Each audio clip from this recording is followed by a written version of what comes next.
Hi, hello my dear students. Welcome to our channel Rajesh Biology and I am Rajesh MSc Zoology. Today our topic is hormones other than the endocrine tissue. మన ఎంతవరకు రకరకాల hormones అవి secret చేసే glands వాటి యొక్క sources కోసం discuss చేయడం జరిగింది. అయితే ఈ వీడియోలో మనం హార్మోన్స్ గురించి చెప్తాం, కానీ ఆ హార్మోన్స్ సెక్రెట్ చేసేది నిజంగా ఎండోక్రైన్ గ్లాండ్స్ కాదనమాట. Other than the endocrine tissue అంటే కిడ్నీ అది సెక్రెట్ చేసే హార్మోన్, హార్ట్ అది నిజానికి ఎండోక్రైన్ టిష్యూ కాదు, కానీ హార్ట్ నుంచి కూడా ఒక హార్మోన్ అనేది రిలీజ్ అవుతుంది. అలానే ఇంకా మన బాడీలో డిఫరెంట్ బాడీ పార్ట్స్ అవి రిలీజ్ చేసే హార్మోన్స్ కోసం చూద్దాం.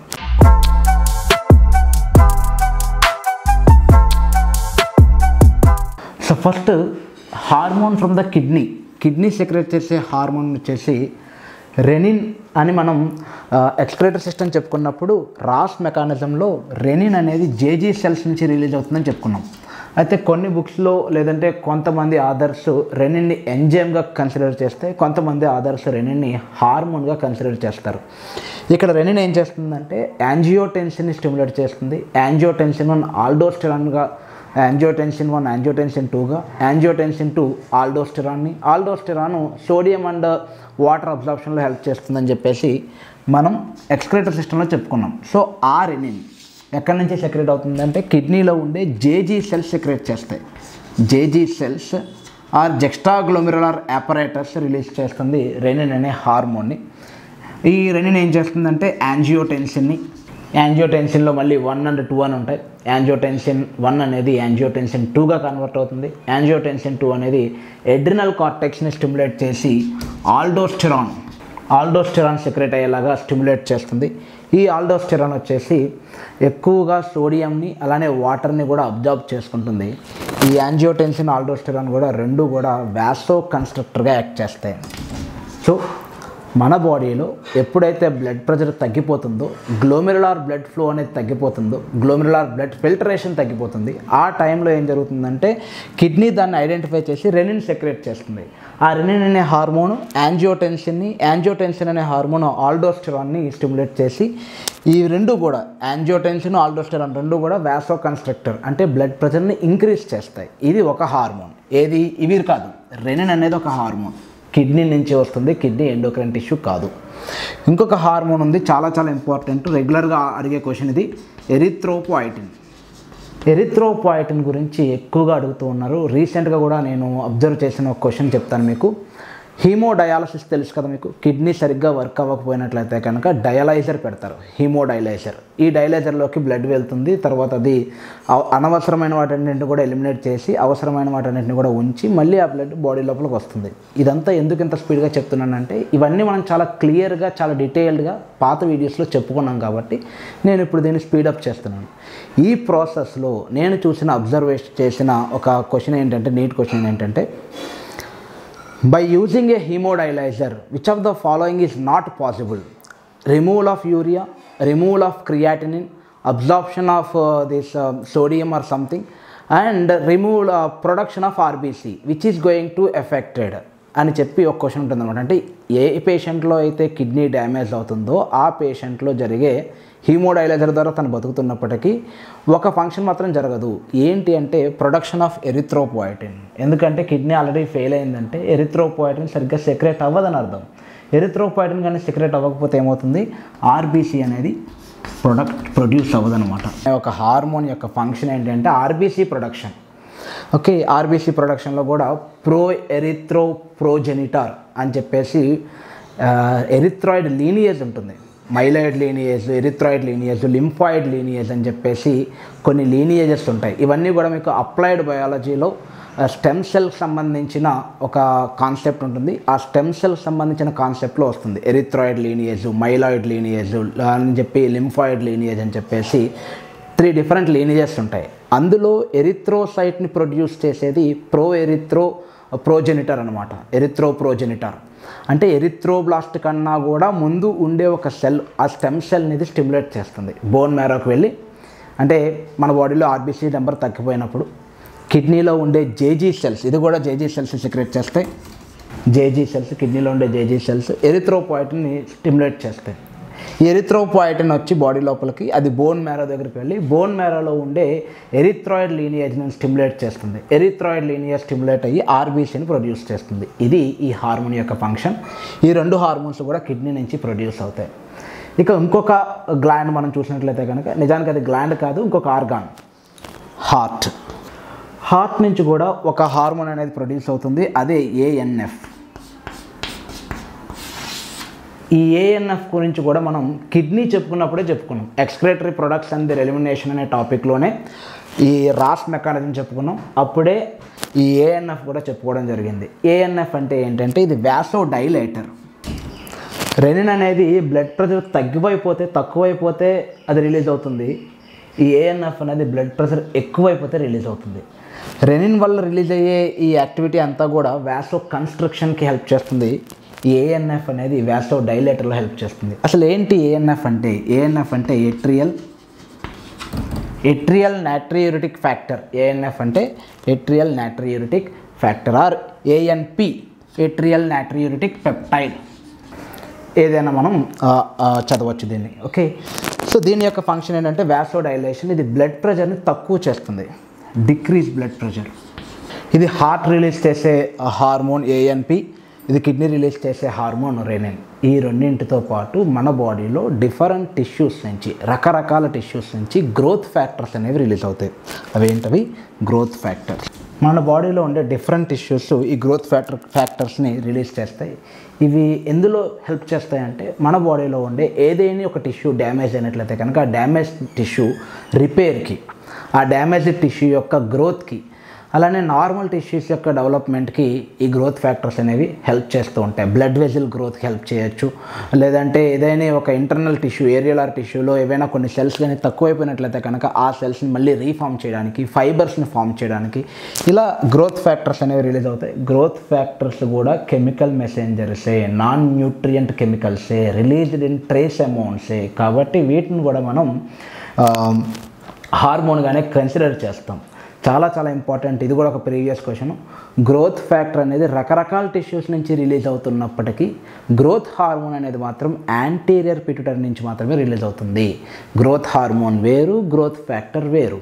గ్రోత్ హార్మోన్ అనేది యాంటీరియర్ పిట్యూటరీ నుంచి రిలీజ్ అయితే గ్రోత్ ఫ్యాక్టర్ అనేది రకరకాల టిష్యూస్ నుంచి రిలీజ్ అవుతుంది. వీటితో పాటుగా ఇంకొన్ని హార్మోన్స్ ఉన్నాయి, అవి కూడా చూద్దాం. ఇంకొన్ని రకాల హార్మోన్స్ ఏంటి అంటే చాలా ఇంపార్టెంట్ ఇవి. వీటి మీద కూడా కొన్ని ప్రీవియస్ క్వశ్చన్స్ అయితే అడగడం జరిగింది, నీట్ ఎగ్జామినేషన్లో కావచ్చు, ఎంసెట్లో కావచ్చు. అవి ఏంటంటే ప్రోస్టాగ్లాండిన్స్, అలానే ఫెరమోన్స్, సైటోకైన్స్.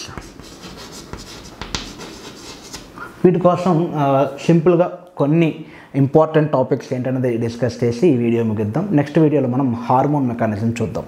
ఫస్ట్ ప్రోస్టాగ్లాండిన్స్ అనేది మీరు ఎక్కడ వింటారంటే హ్యూమన్ రిప్రొడక్టివ్ సిస్టంలో 7 కన్స్టిట్యూట్ ప్రోస్టాగ్లాండిన్స్ అని ఉంటుంది. ఫస్ట్ టైం సైంటిస్టులు అబ్జర్వ్ చేసింది ఏంటంటే 7లో ప్రోస్టాగ్లాండిన్స్ అనే సెపరేట్ కెమికల్స్ మీరు వాళ్ళు అబ్జర్వ్ చేశారు. అయితే అది ప్రోస్టేట్ గ్లాండ్ సెక్రేట్ చేస్తుందేమో అని అనుకుని దానికి ఆ పేరు ప్రోస్టాగ్లాండిన్ అని చెప్పి పేరు పెట్టారు. అయితే అదే హార్మోన్, అలాంటి కెమికల్ స్ట్రక్చర్ మెన్స్ట్రువల్ ఫ్లోలో కూడా అబ్జర్వ్ చేశారు. అంటే ఫిమేల్ బాడీలో కూడా దీన్ని అబ్జర్వ్ చేశారు. ఆ తర్వాత జరిగిన కొన్ని రీసెర్చ్లో ప్రోస్టాగ్లాండిన్ అనేది ఓన్లీ రిప్రొడక్టివ్ సిస్టమ్ కాదు, రకరకాల బాడీలో ఉండే రకరకాల టిష్యూస్ వీటిని సెక్రేట్ చేస్తాయి అని చెప్పి దాన్ని ఫైనలైజ్ చేశారు. కానీ పేరైతే మార్చలేదు, ప్రోస్టాగ్లాండిన్ అనే ఉంది. అంతేకాదు ఇంకా చాలా ఇంపార్టెంట్ పాయింట్, పేరుకి ఇది ప్రోస్టాగ్లాండినే కానీ ఇది ప్రోస్టేట్ గ్లాండ్ సెక్రేట్ చేస్తుంది అని అనుకోవడం వల్ల పేరు పెట్టారు. కానీ నిజానికి ఇది ప్రోస్టేట్ గ్లాండ్ కాదు సెక్రేట్ చేసేది, సెమినల్ వెసికల్ అనమాట. It is secreted by the seminal vesicle in male reproductive system. And ఈ ప్రోస్టాగ్లాండిన్స్లో దీని యొక్క ఫంక్షన్ ఏంటి అంటే ఇది స్మూత్ మజిల్స్ మీద దాని యొక్క ఎఫెక్ట్ని చూపిస్తుంది. ఫిమేల్స్లో వచ్చేటప్పటికి ప్రోస్టాగ్లాండిన్స్ అనేవి యూట్రైన్ వాల్ నుంచి సెక్రేట్ అవుతాయి, ఎండోమెట్రియం నుంచి, మయోమెట్రియం నుంచి కూడా సెక్రేట్ అవుతాయి. దీనికి సంబంధించిన ఒక ప్రీవియస్ నీట్ ఎగ్జామినేషన్ క్వశ్చన్ ఏంటి అంటే చాలా important question. Which of the following hormone is not important at the time of which of the following chemical is not important at the time of parturition or delivery టైంలో కింది వాటిలో ఏది పెద్దగా అవసరం లేదు. వాళ్ళు ఇచ్చింది ఏంటి అంటే ఆక్సిటోసిన్, ప్రొజెస్టిరాను, ప్రోస్టాగ్లాండిన్, ప్రొలాక్టిన్. మనం ఏమనుకుంటాం, ప్రొజెస్ట్రాన్ అంటే చాలా ఇంపార్టెంట్ ప్రెగ్నెన్సీకి సంబంధించింది, ఆక్సిటోసిన్ అంటే అదే చాలా ఇంపార్టెంట్ డెలివరీ టైంలో ఎక్కువగా రిలీజ్ అయ్యేది, అదే మెయిన్ హీరో. అండ్ ప్రొలాక్టిన్ అంటే ఆఫ్టర్ ద డెలివరీ బేబీకి మిల్క్ ఇవ్వాలి కాబట్టి అది కూడా చాలా ఇంపార్టెంట్. ప్రోస్టాగ్లాండిన్ అనేది మేల్ రిప్రొడక్టివ్ సిస్టమ్కి సంబంధించింది కదా, కాబట్టి ఇది పనిచేయదు అనుకుంటాం. కానీ అన్నిటికన్నా ఇంపార్టెంట్గా వర్క్ చేసేది ఏంటంటే ప్రోస్టాగ్లాండినే. ప్రోస్టాగ్లాండిన్స్ ఏం చేస్తాయంటే డెలివరీ టైంలో యుటరైన్ కంట్రాక్షన్స్కి హెల్ప్ చేస్తాయి. Uterine wall of female reproductive system ఇది రిలీజ్ చేస్తుంది. అండ్ ఇది యుటరైన్ కంట్రాక్షన్స్లో హెల్ప్ చేస్తుంది at the time of delivery. Not only delivery, అది మెన్స్ట్రువల్ ఫ్లో టైంలో కూడా ఈ ప్రోస్టాగ్లాండిన్స్ అనేవి యుటరైన్ కంట్రాక్షన్స్లో హెల్ప్ చేస్తాయి. ఇది చాలా important previous neat examination question ప్రకారం చూసినట్లయితే కనుక. ఓకే, ఇక ఫెరమోన్స్ ఏంటి? ఫెరమోన్స్ కోసం నేను ఇంట్రడక్షన్ వీడియోలోనే చెప్పడం జరిగింది. ఫెరమోన్స్ అంటే ఏంటంటే ఎక్టో హార్మోన్స్. జనరల్గా హార్మోన్స్ అనేవి బాడీ లోపల సెక్రెట్ అవుతాయి. అదే హార్మోన్ బాడీకి బయట కానీ రిలీజ్ అయితే దాన్ని ఫెరమోన్ అంటాం. కాబట్టి బయటకు రిలీజ్ అయ్యే హార్మోన్ కాబట్టి ఎక్టో హార్మోన్ అని చెప్పేసి చెప్పచ్చు. ఈ ఎక్టో హార్మోన్స్ మనం చాలా ఆర్గానిజమ్స్లో అబ్జర్వ్ చేయొచ్చు, ఇంక్లూడింగ్ మ్యామల్స్ కూడా. మెయిన్గా ఇన్సెక్ట్స్లో హనీబీ అబ్జర్వ్ చేసినట్లయితే కనుక హనీబీలో క్వీన్ బీ దాని యొక్క మ్యాండిబుల్స్ నుంచి ఒక రకమైన ఫెరమోన్ రిలీజ్ చేస్తుంది. మ్యాండిబుల్ నుంచి, ఆ మ్యాండిబుల్ నుంచి వచ్చే ఈ ఫెరమోన్ ఏం చేస్తుందంటే వర్కర్ బీస్ని సప్రెస్ చేస్తుంది. ఇంకొక బీ క్వీన్ బీగా అవ్వకుండా ఆపేస్తుంది అనమాట. దాని యొక్క రిప్రొడక్టివ్ కెపాసిటీని తగ్గించేస్తుంది. ఎప్పుడైతే క్వీన్ బీ తన యొక్క మ్యాండిబుల్స్ నుంచి ఈ ఫెరమోన్ కానీ సెక్రేట్ చేయడం ఆపేసిందో, వర్కర్ బీస్లో ఏదో ఒక వర్కర్ బీ, ఎందుకంటే జెనెటిక్ మేకప్ రెండింటికి ఒకటే, క్వీన్కి వర్కర్కి పెద్ద తేడా ఏం లేదు. వర్కర్ బీస్ అనేవి స్టెరైల్, క్వీన్ బీ అనేది ఫెర్టైల్. ఒకవేళ వర్కర్ బీ కానీ ఫెర్టైల్గా మారి అది కూడా ఎగ్ని కానీ ప్రొడ్యూస్ చేస్తే అదే క్వీన్ బీ అయిపోతుంది. కాబట్టి ఇది ఏం చేస్తుందంటే దాని మ్యాండిబుల్స్ నుంచి ఒక రకమైన ఫెరమోన్ సెక్రేట్ చేసి కాలనీలో ఒక రకమైన ఎన్విరాన్మెంట్ అనేది క్రియేట్ చేస్తుంది అనమాట. నియంత్రిత్వ పాలన. ఇంకా మీరు ఎవ్వరూ రిప్రొడ్యూస్ చేయడానికి వీల్లేదు, నేను ఒక్కదాన్నే రిప్రొడ్యూస్ చేయాలి, నేనే క్వీన్ని అన్నట్టుగా ఇది ఒక రకమైన హార్మోన్ రిలీజ్ చేస్తుంది. ఆ హార్మోన్కి ఆ సెంట్కి మిగతా వర్కర్ బీస్ యొక్క రిప్రొడక్టివ్ కెపబిలిటీ అనేది తగ్గిపోతుంది. ఎప్పుడైతే క్వీన్ బీ అనేది చచ్చిపోతుందో మళ్ళీ ఆ వర్కర్ బీస్లోనే ఏదో ఒక బీ ఆటోమేటిక్గా నెక్స్ట్ క్వీన్గా అయ్యే ఛాన్స్ ఉంటుంది. అఫ్కోర్స్ ఇదంతా ఈ కాలనీకి సంబంధించిన సైన్స్ అంతా కూడా ఒక సెపరేట్ సైన్స్ ఇది. ఓకే, దానికోసం మనం తర్వాత డిస్కస్ చేద్దాం. అంటే ఈ ఎపికల్చర్కి సంబంధించి different types of stories and theories ఉన్నాయి, చాలా థియరీస్ ఉన్నాయి. బెల్లీ డ్యాన్స్ గురించి కావచ్చు, లేదంటే వాటి యొక్క ఇన్ఫర్మేషన్, వాటి మధ్యలో జరిగే ఇన్ఫర్మేషన్ అంతా కూడా చాలా అద్భుతంగా ఉంటుంది. ఆ బీ కాలనీ అనేది ఎక్సలెంట్గా ఉంటుంది. దానికోసం మనం తర్వాత డిస్కస్ చేద్దాం. అది ఒక ఫెరమోన్. అలానే కొన్ని ఇన్సెక్ట్స్ ఏం చేస్తాయంటే మేల్ని అట్రాక్ట్ చేస్తాయి. ఫిమేల్, ఇప్పుడు మీకు ఏదైనా ఒక సిల్క్ మాత్ ఉందనుకుందాం. ఈ సిల్క్ మాత్, బాంబిక్స్ మాత్ ఉంది కదా, సిల్క్ మాత్, దాంట్లో ఫిమేల్ ఏం చేస్తుందంటే ఒక రకమైన ఫెరమోన్ని సెక్రేట్ చేస్తుంది. ఆ ఫెరమోన్ యొక్క స్మెల్ని బేస్ చేసుకుని మేల్ బీ అనేది, మేల్ సిల్క్ మాత్ అనేది ఆ ఫిమేల్ని రీచ్ అవ్వడానికి ట్రై చేస్తుంది. బేస్డ్ ఆన్ ద కాన్సన్ట్రేషన్, అది ఎంత స్మెల్ ఉంది, ఎక్కడ దాకా ఉంది అనేది దానికి తెలుస్తుంది అనమాట. ఇలా ఫెరమోన్ అంటే ఏంటంటే హార్మోన్ మన బిహేవియర్ని కంట్రోల్ చేస్తుంటే ఫెరమోన్ అనేది అవతలి ఆర్గానిజం యొక్క బిహేవియర్ని కంట్రోల్ చేస్తుంది. అది సెక్సువల్ బిహేవియర్ కావచ్చు, లేదంటే ఒక వార్నింగ్ కావచ్చు. నేను మీకు తెలుసా, ఏదైనా ఒక హనీబీ వచ్చింది మీ దగ్గరికి, మీరు దాన్ని చంపేశారనుకుందాం, ఒక చిన్న హనీబీని, అది ఊరికే చనిపోదనమాట. చనిపోతూ అది ఒక రకమైన ఫెరమోన్ రిలీజ్ చేస్తుంది. ఇక్కడ చాలా డేంజర్ ఉంది, నేను ఆల్రెడీ పోతున్నాను, మీరు ఇటు రావద్దు అని చెప్పి అది ఒక హార్మోన్ రిలీజ్ చేస్తుంది. లేదా ఇంకొక రకమైన హార్మోన్ ఏంటి అంటే, ఫెరమోన్ ఏంటి అంటే, నేను ఇక్కడ ఉన్నాను, చాలా డేంజరస్గా ఉన్న సిచ్యువేషన్, మీరు అందరూ వచ్చి నన్ను కాపాడండి అని. సో మీరు బై మిస్టేక్ దాన్ని చంపినప్పుడు అది కానీ రిలీజ్ చేసిన ఆ ఫెరమోన్ వెళ్ళి వేరే హనీబీస్కి చెప్పింది అనుకుందాం, ఇక్కడ డేంజర్ ఉంది రండి అని. మీరు చంపిన ఆ టైంకి అవన్నీ అక్కడికి వస్తాయి, ఆ ప్లేస్కి. సో ఈ రకమైన ఫెరమోన్ అంటే ఏంటంటే వేరే ఆర్గానిజం యొక్క బిహేవియర్ని కంట్రోల్ చేసే హార్మోను, దాన్ని ఫెరమోన్ అంటాం. ఎందుకంటే అది బాడీకి బయట రిలీజ్ అవుతుంది. మీరు అబ్జర్వ్ చేసినట్లయితే కనుక కుక్కలు కానీ క్యాట్స్ కానీ, అంటే డాగ్స్ కానీ క్యాట్స్ కానీ, వాటి యొక్క యూరినేషన్ టైంలో స్మెల్ చూస్తాయి. స్మెల్ చూడకుండా అవి యూరినేట్ చేయవు. స్మెల్ చూడడానికి రీజన్ ఏంటి? స్మెల్ చూడడానికి రీజన్ ఏంటంటే అది దాని యొక్క టెరిటరీనా లేకపోతే వేరే డాగ్స్ యొక్క టెరిటరీనా? ఎందుకంటే అవి టెరిటరీని దాని యొక్క యూరినేషన్ ద్వారా అవి ఫిక్స్ చేస్తాయి. వాటి యొక్క యానస్ దగ్గర లేదంటే యూరిన్లోను కొన్ని రకాల ఫెరమోన్స్ ఉంటాయి. అవి బయటకు యూరినేట్ చేసే ప్రతిసారి ఒక హార్మోన్ బయటకు రిలీజ్ చేస్తాయి. ఇది నా బౌండరీ, ఈ బౌండరీలో ఇంకెవరు రావడానికి వీలు లేదు, ఇది నా ఏరియా అని చెప్పి. సో ఈ డాగ్, మనం పెంచుకునే డాగ్ ఒక చోటకి వెళ్ళి స్మెల్ చూస్తే అక్కడ యూరినేషన్ చేయట్లేదంటే దాని అర్థం ఏంటంటే ఓకే ఇది వేరే డాగ్, ఇది నేను ఇక్కడికి వెళ్ళకూడదు, ఇది నా రూల్ ప్రకారం నేను ఇందులోకి వెళ్ళకూడదు అని చెప్పేసి వాటికి కూడా కొన్ని రూల్స్ ఉంటాయి. అవి ఫెరమోన్స్ డిసైడ్ చేస్తాయి, వాటి యొక్క టెరిటరీని ఫిక్స్ చేస్తాయి అనమాట. అంతేకాదు లయన్స్ కావచ్చు, టైగర్స్ కావచ్చు, మనం ముందే చెప్పుకున్నట్లు వాటి యొక్క కేవ్ని, వాటి యొక్క అడ్రస్ని మర్చిపోకుండా ఉండడం కోసం అవి దాని యొక్క బాడీని ఇలా రాసుకుంటూ వెళ్తూ ఉంటాయి. లయన్స్ కావచ్చు, వాటి యొక్క ఈ ఫెరమోన్స్ అనేవి ఎక్కడెక్కడి నుంచి సెక్రెట్ అవుతాయి, ప్రతి body part, maximum body parts ఏంటంటే స్కిన్, ఫేస్, పాస్, వీటి నుంచి యూరిన్, వాటిల్లో ఫెరమోన్స్ ఉంటాయన్నమాట. అది ఫెరమోన్కి సంబంధించింది. ఇక సైటోకైన్ అనేది మీరు ఎక్కడ వింటారంటే ఇమ్యూనాలజీలో వింటారు, ఇమ్యూన్ సిస్టంలో వింటారు.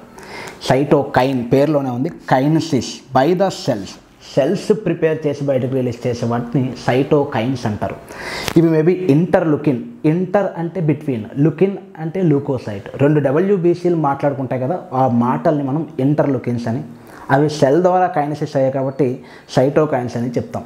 ఈ సైటోకైన్స్ అనేవి పెద్ద ఎక్కువ దూరం వెళ్ళకపోవచ్చు, లేదా చాలా దూరం వెళ్ళచ్చు. అంటే చాలా దూరం అంటే బాడీ లోపలే ఎక్కడెక్కడో రిలీజ్ చేస్తుంది ఒక WBC, దగ్గరలో ఉన్న ఇంకొక WBCకి అది ఒక ఇన్ఫర్మేషన్ కావచ్చు, లేదా అది దూరంగా ఉండే వేరే ఒక లింఫాయిడ్ ఆర్గాన్కి ఒక ఇన్ఫర్మేషన్ కావచ్చు. సో ఈ సైటోకైన్స్ అనేవి ఏం చేస్తాయంటే సెల్ ద్వారా నిర్మించబడి, సెల్ ద్వారా సింథసిస్ చేయబడి వేరే సెల్కి ఇన్ఫర్మేషన్ని పాస్ చేస్తాయి. మెయిన్గా ఇవి ఆ సెల్లో ఉండే వేరే ఆర్గనైల్కి ఆ సెల్ కోసమే క్రియేట్ చేయబడచ్చు. వీటిని మనం ఆటోక్రైన్స్ అని చెప్పచ్చు. ఆ సెల్ సెక్రెట్ చేస్తుంది, అది ఆ సెల్కే ఇన్ఫర్మేషన్ ఇస్తుంది, సెల్ఫ్ డిస్ట్రాయింగ్. సో ఇంటర్నల్ ఆర్గాన్స్తో మాట్లాడుకోవడానికి కావచ్చు, లేదంటే వేరే సెల్కి ఇన్ఫర్మేషన్ పాస్ చేయడానికి కావచ్చు, సైటోకైన్స్ అనేవి రిలీజ్ అవుతాయి. ఇంటర్ఫెరాన్స్, ఇంటర్లుకిన్స్, సైటోకైన్స్ ఇవన్నీ కూడా ఇమ్యూన్ రియాక్షన్స్లో మనం చదువుకుంటాం. ఇమ్యూనాలజీ మనం డిస్కస్ చేసినప్పుడు మరింత డెప్త్గా వీటి యొక్క ఫంక్షన్స్ అనేవి కూడా చూద్దాం. సో సైటోకైన్స్ కూడా ఒక రకమైన హార్మోన్సే, ఇవి నాన్ న్యూట్రియంటే, కెమికల్ సబ్స్టెన్సెస్సే, అండ్ చాలా ట్రేస్ అమౌంట్స్లోనే రిలీజ్ అవుతాయి కాబట్టి వీటిని కూడా మనం హార్మోన్స్గా కన్సిడర్ చేయొచ్చు.